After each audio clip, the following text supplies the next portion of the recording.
Hello, welcome. David Bradley in the TV room here. It's going to be a short video. I found this thing. Look, one of those switches that came with a VIC-20 and a 64 and other things to hook up to a TV. Now if you look at those ends of that cable, they've been chewed or something. I don't even know if this is a Commodore one. You know, it's a little switch box. Computer, TV, computer, TV. You know what? You know what I'm going to do? Some people will find this unheard of. I'm going to throw it away.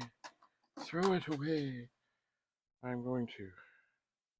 Now I suppose, like it's fastened. There's no way to get into. I could break it open, but I don't care. I don't care. But what I will do, and I'll never. This is a funny thing. I'll never remember what these were for or where they came from. I'm taking.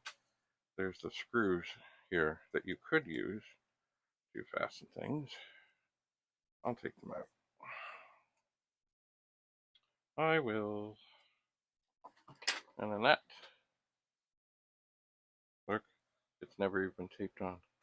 But it's ruined. It's ruined. That's toast. That's it. That's all. One thing at a time. See, I can get rid of things. Bye for now.